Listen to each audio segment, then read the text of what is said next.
5 berita terpopuler hari ini Kamis 21 Mei 2026 di Bloomberg Technos Flash 5 yang pertama, dan antara ungkap alasan PT DSI jadi pintu utama ekspor SDA RE.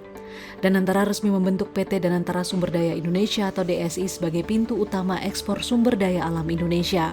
Langkah ini dilakukan untuk menekan praktik under invoicing dan manipulasi harga ekspor yang merugikan negara selama puluhan tahun. DSI akan bertugas memantau volume harga hingga pengiriman komoditas seperti batu bara, CPO, dan ferroalloy. Sistem pengawasan ekspor ini ditargetkan akan berjalan bertahap pada Juni 2026. Kedua, Telkom pastikan akhir Juni bakal tutup 10 anak usaha. PT Telkom Indonesia memastikan akan menutup 10 anak usaha pada akhir Juni 2026 sebagai strategi perampingan bisnis dan penguatan fokus pada sektor digital. Hal ini sejalan dengan arahan Danantara sebagai super holding BUMN Telkom kini memiliki 67 perusahaan anak dan afiliasi. Telkom menyebut entitas yang ditutup merupakan anak usaha dengan kinerja negatif selama 2 tahun berturut-turut atau memiliki bisnis yang saling tumpang tindih. Ketiga, BUMN Cina pegang 14 gigawatt proyek pembangkit listrik di Indonesia. BUMN asal Cina tercatat menguasai proyek pembangkit listrik hingga 14 gigawatt di Indonesia yang mayoritas masuk melalui skema IPP yang kini mendominasi 70 hingga 75% sektor pembangkitan nasional.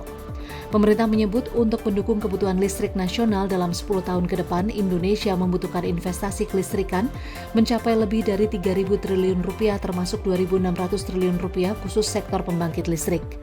Pemerintah menilai keterlibatan investor asing masih diperlukan untuk memenuhi target tersebut.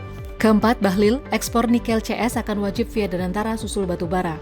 Menteri ESDM Bahlil Lahadalia memastikan ekspor nikel dan komoditas mineral lainnya akan diwajibkan melalui Danantara menyusul kebijakan ekspor batubara satu pintu.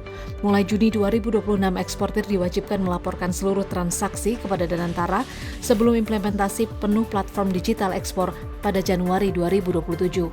Pemerintah menilai skema ini mampu menekan praktik underpricing dan transfer pricing dan manipulasi transaksi ekspor. Pemerintah menegaskan fokus utama kebijakan ini adalah transparansi dan optimalisasi penerimaan negara. Kelima, harga nikel terus menguat usai RI umumkan Badan Ekspor SDA.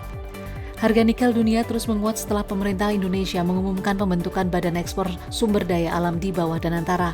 Di London Metal Exchange, harga nikel bahkan naik hingga menyentuh $19.000 Amerika Serikat per ton, dan pasar menilai kebijakan ekspor satu pintu berpotensi memperketat pengawasan dan pasokan komoditas strategis Indonesia ke pasar global.